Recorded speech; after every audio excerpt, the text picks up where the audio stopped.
Alright, I'm here at the Upper Mississippi River National Wildlife and Fish Refuge. They have a lot of trails here. I'm going to walk some of them and then just take some B-roll and stuff like that. This grass kind of reminds me of my parents' house. I'd go out in weather like this and I would just like lay down in the grass and be cold and crisp, and I don't know, what do you do when you're a boy in the middle of the country with nobody really to play with, no playground equipment, nothing to do?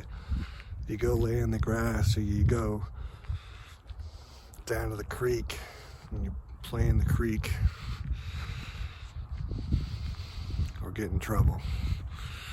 These are paved paths, but we would just mow the path down in between, so it'd be like a grass path.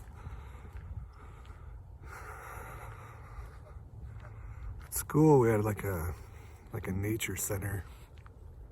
I guess it was my middle school, and there similarly they would put down like a gravel path, and I always thought, there's no need for gravel, there's not that much traffic. It just mow grass and you have a path. One day there was a guy at that school who was kind of like an overzealous maintenance man, and he saw this tall grass. He's like, man, why hasn't anybody ever mowed this down? And he mowed down all the wild grasses, so they had to just like let him grow back and tell him like, don't mow down the grasses, man. He's probably like, oh, okay. I didn't think I'd have that much to say about grass, but I can keep talking if you want. I remember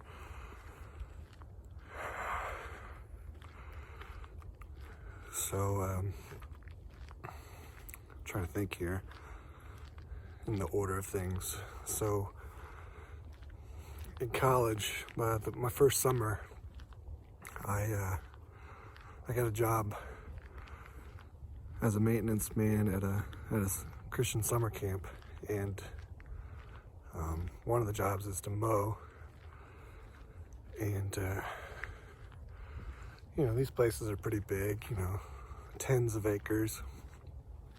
And the next place I went, next summer, got a job at a different Christian summer camp, also still had to mow. And that place had, I think, 66 acres. They were like proud of that because it was like there's like 66 books in the Bible or something. Anyway, I remember that next summer I moved to Muncie, Indiana, and was going to Ball State, and got a job mowing by telling the guy that, yeah, I used to regularly mow 60 acres. And so he told everyone, this guy has a lot of mowing experience. As soon as I got on the mower the very first time, like, it ran out of control, like I didn't know how to use it, because they had taken off the safety mechanism. They made it so that like it only stopped if you had your hand on it. They had taped shut like the safety mechanism that you have to hold it down to go. Oh man.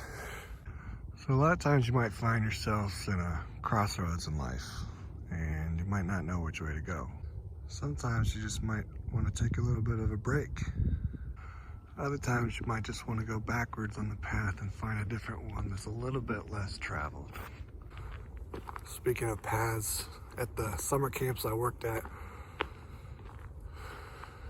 the one in Michigan, in the summer of '99, I found an old abandoned path in the woods, and I worked to recover it. Cut down some trees and took a bush hog through it and opened up the path. It was kind of like a summer project. And then the next summer, there was no paths through like some of the taller grass areas that they let grow. So I cut some paths, kind of made some walking paths by just mowing down a trail through some of the taller grass.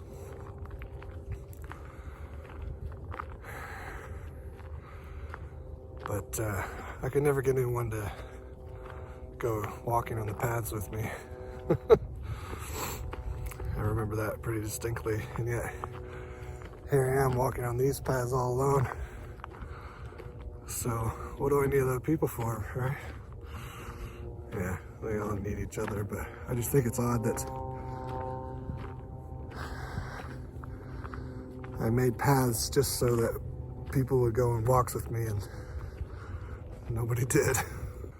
You know, some people might say, you know, why come out here in the middle of the fall when everything's dead or dormant and there's nothing really to look at? I think there's lots to look at. And I came out here in the middle of the summer and there wasn't much more to look at then there either. There wasn't much more to look at then either. So I don't know. I think it's just, no matter where you're at or where you find yourself at, what situation you're in, you always just, you find a way to make it work. You know, I didn't have that many people to play with or things to do out in the middle of the country, but I like going down to the creek and playing in the sand and making dams with rocks and stuff. But you know, more than I think about it, even when I lived in the city, in the suburbs, surrounded by kids my age, I would still go down to the creek and play in the water. So I think I just like doing stuff like that. I think I just like being alone every once in a while. Thanks for watching. This has been an unexpected way to tell stories that I didn't realize. But I probably have a lot of stories about growing up in the country and doing maintenance work at summer camps and mowing in Muncie. Not all of them are appropriate, but you know, we don't, life's not always just perfect, made up of perfect people. I think it takes all kinds, and so there's lots of different stories. Not all of them interesting either. Some of them are just sad, but everyone has their own unique upbringing, and I think it's interesting, and I like telling stories, so I appreciate you watching.